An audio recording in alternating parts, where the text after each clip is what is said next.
आदरणीय पक्षप्रमुख उद्धवजी ठाकरे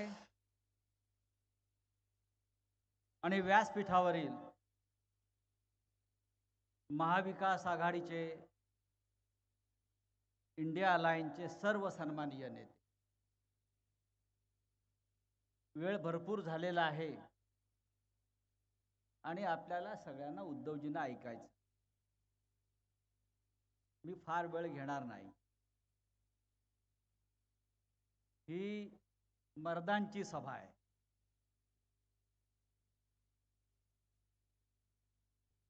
ही निष्ठावंतांची सभा आहे आणि श्रीराम विद्यालयाच्या प्रांगणामध्ये भरलेली ही सभा आहे.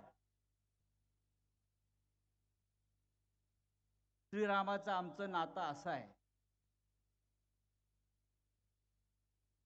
महाराष्ट्रामध्ये महाविकास आघाडीच्या प्रचंड सभा होत आहेत. उद्धव ठाकरे जातील तिथे लाखो लोकांची गर्दी होते आहे. हातामध्ये मशाल आहे. जणू काय उद्धव ठाकरे आए हैं नई रोशनी लाए हैं. एवढी प्रचंड गर्दी होते आहे. या गर्दीचं एक कारण आहे. आपल्याला त्यांना महाराष्ट्राला, शिवसेनेला, काँग्रेसला, राष्ट्रवादीला विजय द्यायचा.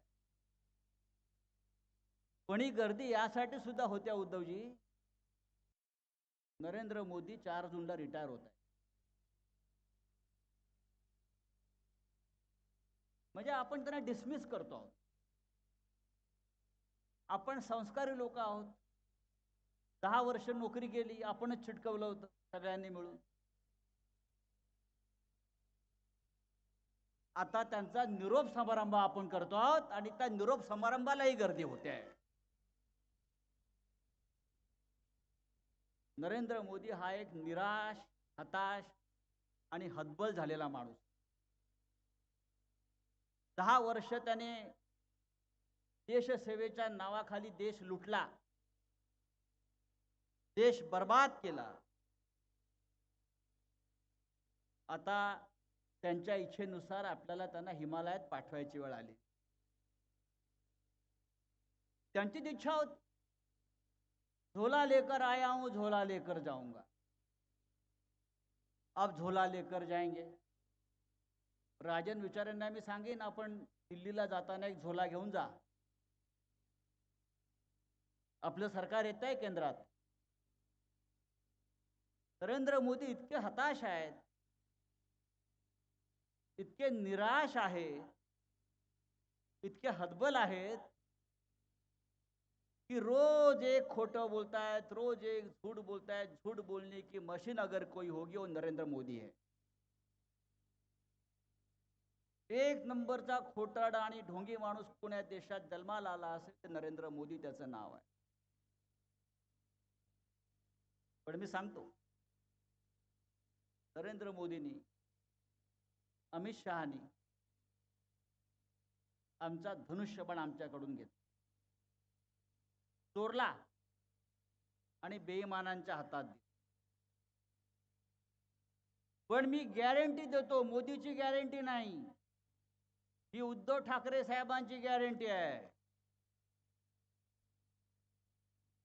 तुमचं कमळ सुद्धा या महाराष्ट्रामध्ये आम्ही राहू देणार.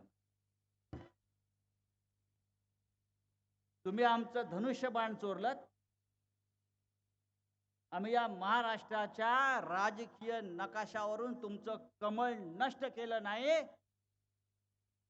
तर शिवसेना नाव सांगणार नाही. आणि या महाराष्ट्रातलं आणि देशातलं वातावरण तेच आहे. आप कमल नहीं बचेगा. ते परवा चालले आहेत अयोध्येला, रोड शो करणार आहेत. अयोध्येला रोड शो करा ना, रोड शो. पण राम आमच्या पाठी.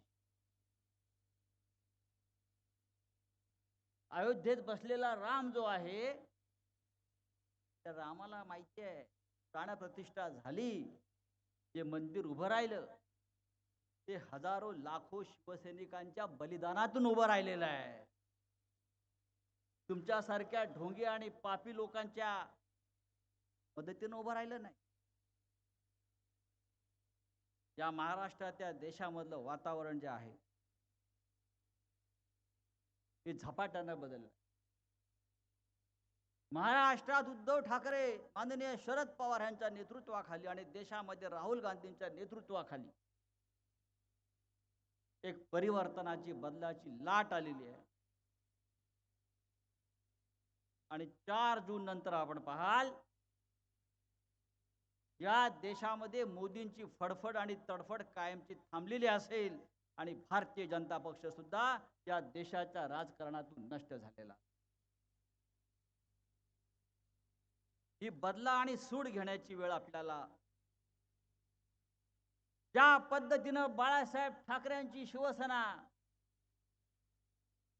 जी महाराष्ट्राच्या अस्मितेसाठी, स्वाभिमानासाठी हिंदू हृदय सम्राट माननीय शिवसेना प्रमुखांनी जी शिवसेना निर्माण केली, स्थापन केली,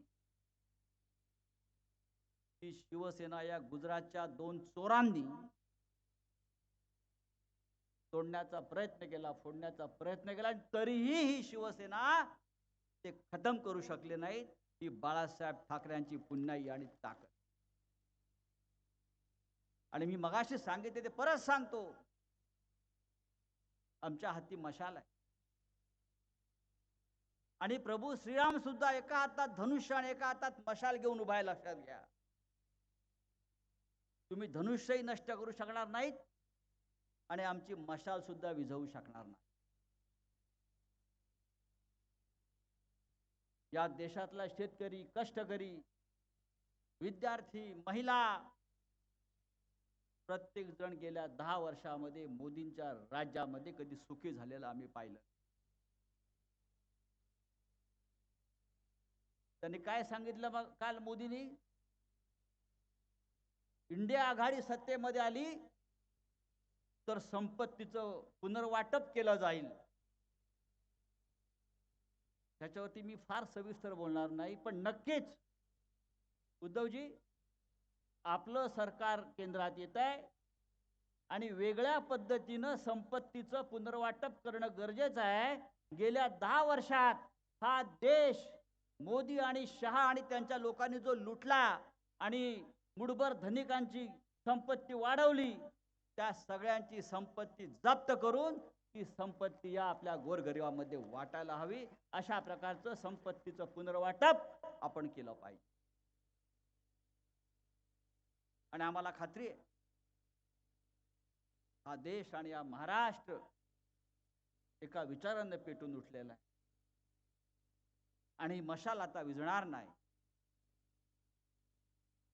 ठाण्यामध्ये तर लूटमार करणारी गोल्डन गँगच आहे राजनजी. या गोल्डन गँगच्या विरुद्ध आपण लढतो. ठाण्यातली गोल्डन गँग आता मंत्रालयात बसली, वर्षा बंगल्यावर बसली आणि महाराष्ट्र लुटण्याचं काम चालू आहे.